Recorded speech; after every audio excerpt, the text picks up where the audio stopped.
What's going on, guys? I'm Chris, and today I'm going to be ranking all three Back to the Future films. Now, this is one of my favorite trilogies of all time.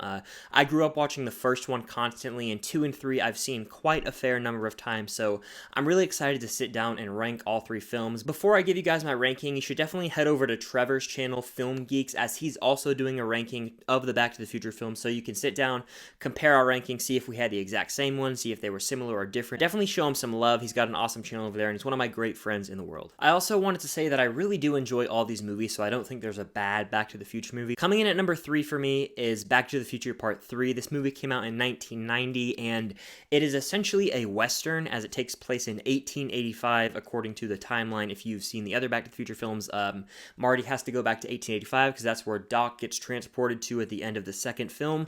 And I really do enjoy this movie. I think that it's cool. It's different from the other two, as it is a Western, essentially. Buford Mad Dog Tannen is the name of Biff's iteration, as he's always kind of playing a different character through each movie. I really enjoy how Doc has a romantic interest in this film, and Clara, and how they both are interested in Jules Verne. And then, of course, at the end, you see their kids are named Jules and Verne. And I just think this is a perfect bow to tie on this trilogy.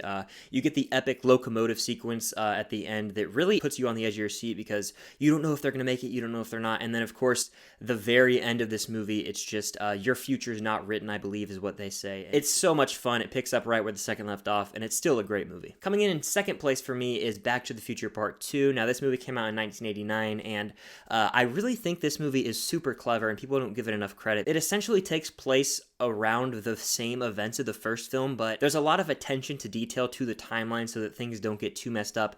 And they actually go to 2015 in this film. There's alternate realities. They really amp up the time travel in this movie, and that's something that I love. One of the gags that I really enjoy in this film is the sports almanac, of course, betting on teams because you know who's going to win, trying to take that back. It's just such a clever little piece throughout this movie. I absolutely love the finale of this movie, as it really does set up the third movie so well. As you see Marty go back to the future as he did in the first film, but then Marty runs right back to Doc. Doc had just sent Marty back to the future, and then Marty shows up. It's just a funny little moment that really gets me pumped for the third Back to the Future film. I still really like the hoverboard sequence early on. I think it's funny how it plays on the skateboarding sequence in the first film. I will admit, with the second and third Back to the Future films, there's a lot of retreading and rehashing of jokes and ideas from the first film, which is understandable. If it ain't broke, don't fix it, is the saying, I believe. I still really have a fun time with the second film.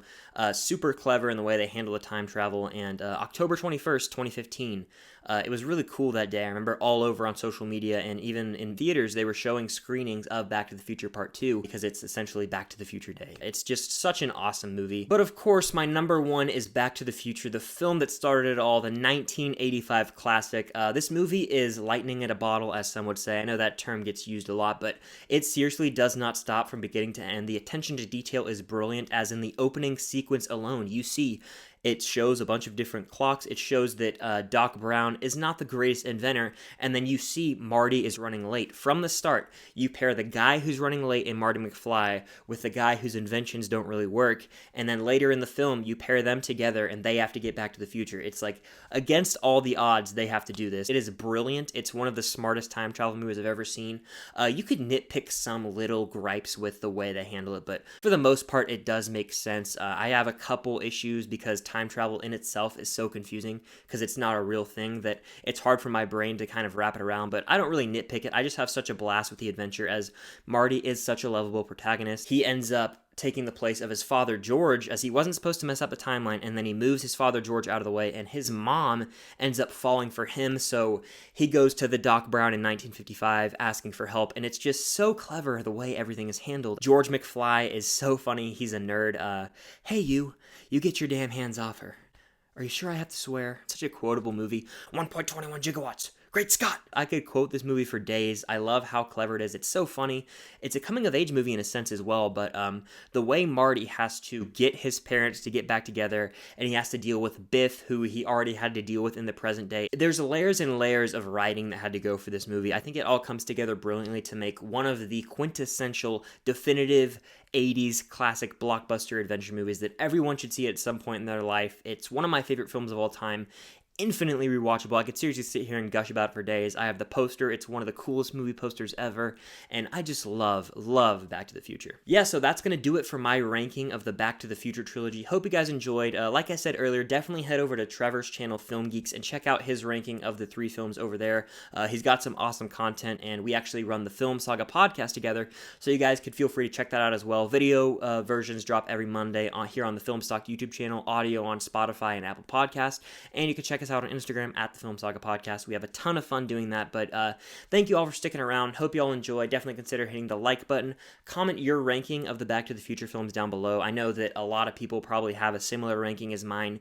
It's rare that the first film isn't number 1 for people, so if you prefer 2 or 3 to the first, let me know. I would be really interested to have a conversation with you down below. But thank you all for the support lately. It really does mean the world. If you ever liked the video, commented on a video, clicked on a video in general, it really does mean a lot. It's my motivation to keep making content for you guys. So hope everyone has a great rest of your day. Stay tuned for future live streams, collabs, podcast episodes, all that good stuff. And until next time, I'll see you guys later. Roads, where we're going, we don't need roads. It's just like, wow.